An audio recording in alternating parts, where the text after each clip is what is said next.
Hello everyone. आज हम सीखेंगे पीटी एकेडमिक का रीटेल लेक्चर। ये है मेरी डिटेल्स, माय व्हाट्सएप नंबर, मेरा यूट्यूब का चैनल, ब्लॉग का एड्रेस, इंस्टाग्राम, फेसबुक और ट्विटर के हैंडल्स जो मैंने डिस्क्रिप्शन में भी नीचे दे के रखे हैं। इन्हें फॉलो कीजिए, सब्सक्राइब कीजिए ताकि आप कोई भी पोस्ट मिस ना करें। हर एग्जाम शुरू होने से पहले उसके स्ट्रक्चर की जानकारी जरूरी है। आज हम देखेंगे पीटीई का टेस्ट स्ट्रक्चर। सबसे पहले आती है इंट्रोडक्शन, जो कि टाइम नहीं होती और ना ही काउंट होती है।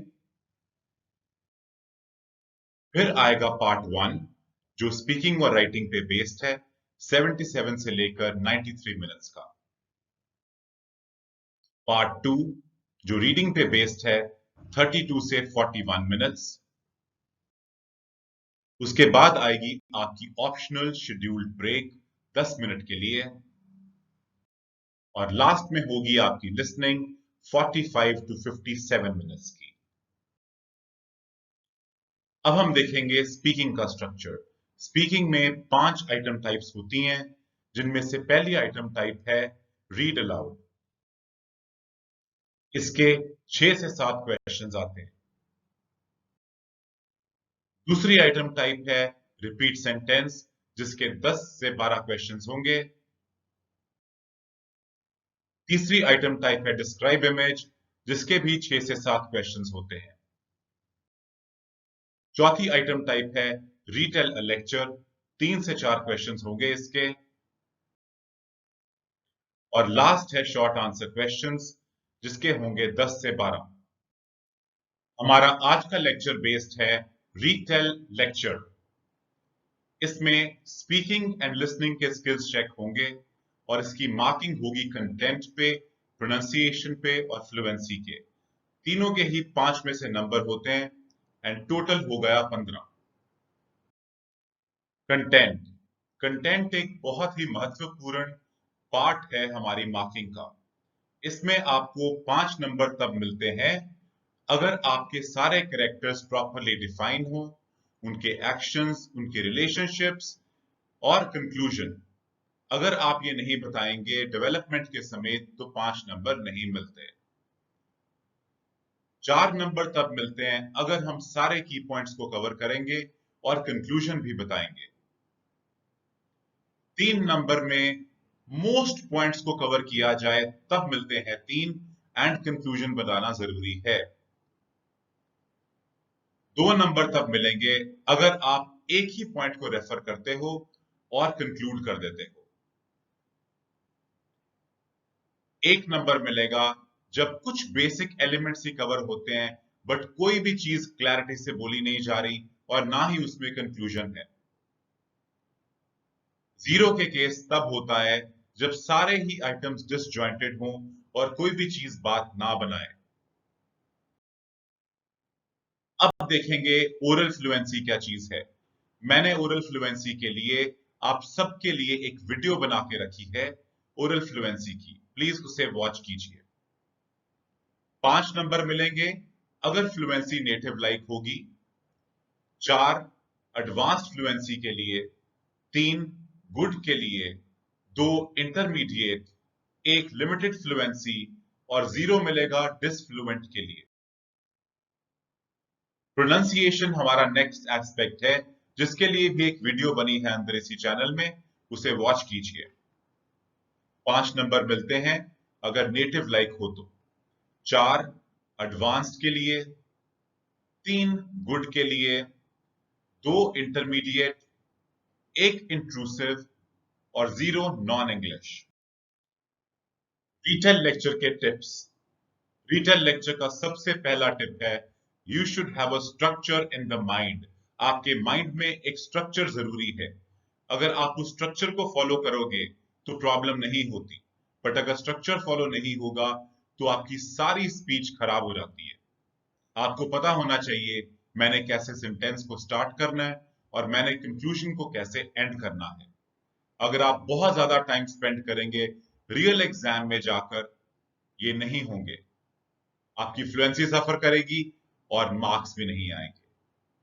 दूसरा टिप है, एक ही चीज को बार बार मत बोलिए।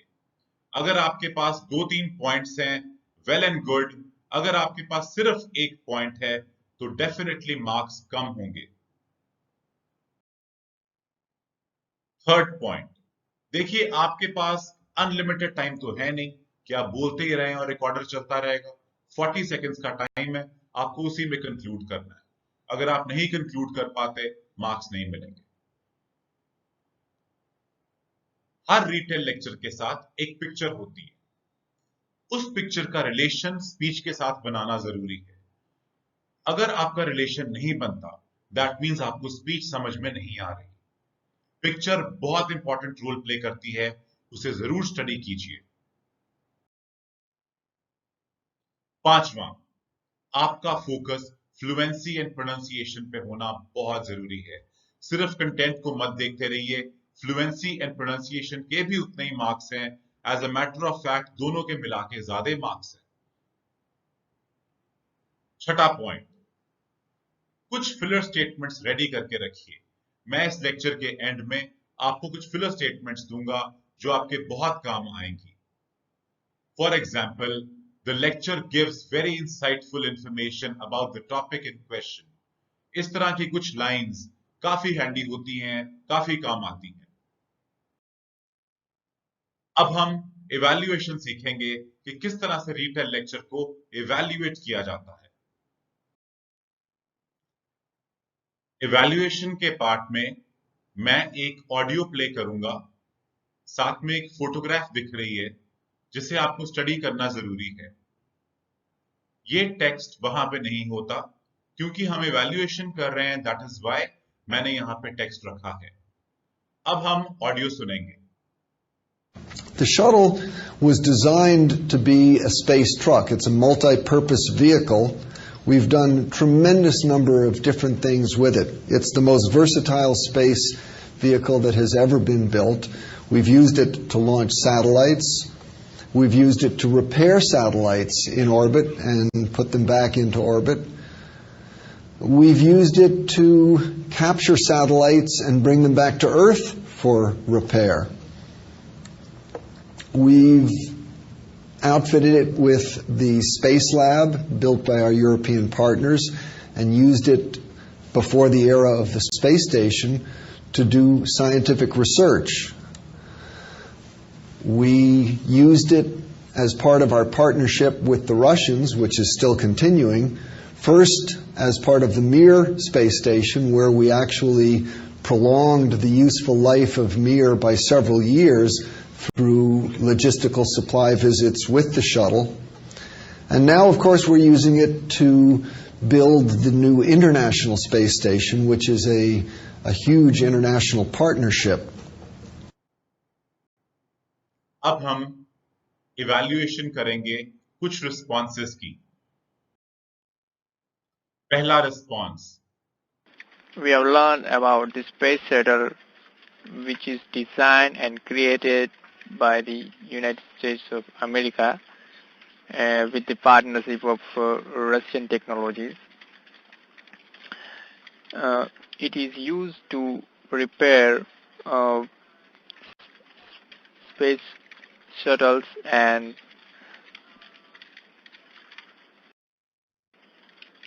other space equipments. ये रिस्पॉन्स 34 सेकेंड्स का था। इसके बीच में गैप्स हैं, क्लैरिटी नहीं है, प्रोनाउंसिएशन खराब है, ग्रामर खराब है, क्लियर कट कॉन्सेप्ट नहीं है, कोई स्ट्रक्चर नहीं है। मैं इसको मार्क्स दूंगा B1। सेकंड रिस्पॉन्स देखेंगे। Some kind of multifunctional space trucks which are used basically for satellites, to launch new satellites, to catch them and prepare them, or to capture them and take them back to the Earth to be repaired.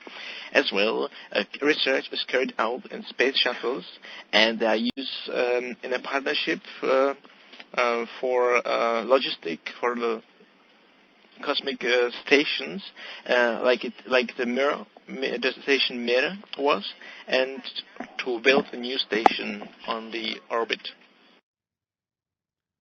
ये पहले response से थोड़ा better है, better describe किया है, word की pronunciation better है, language acceptable है, इसकी लेंथ 28 सेकेंड्स है। थर्ड रिस्पॉन्स देखेंगे, बट पहले इसको मार्क्स देते हैं। ये है B2 लेवल का रिस्पॉन्स, जो B1 से बेटर होता है। अब सुनते हैं third response.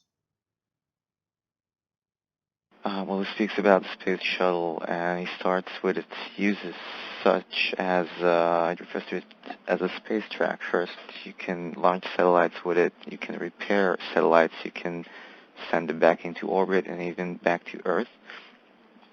Before the Mir space station was established, they had a lab inside the shuttle. Later on, in collaboration with the Russians, they have prolonged the Mir space station life, and now it's part of the latest space station project. ये सबसे best है। इसका response 35 seconds का है। Almost सारे major parts इसने cover किए हैं। लैंग्वेज का फ्लो अच्छा है, प्रोनाउंसिएशन सही है और ग्रामर में भी कम गलतियां हैं।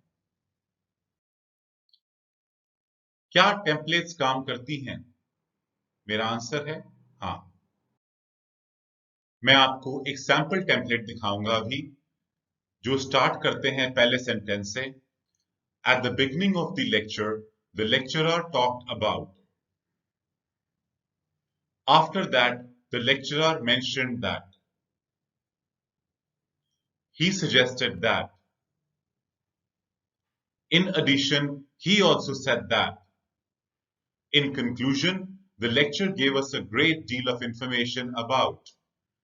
इस तरह के सेंटेंसेस यूज करके हम अपने स्ट्रक्चर को प्रॉपरली ऑर्गेनाइज कर सकते हैं और हमारा रिस्पॉन्स बहुत बेटर हो जाएगा। और प्रैक्टिस करने के लिए मेरे ब्लॉग को विजिट कीजिए, जिसकी डिस्क्रिप्शन मैंने नीचे दी हुई है। www.ptpractice.com भी एक बहुत बढ़िया वेबसाइट है मॉक टेस्ट लेने के लिए। थैंक्स।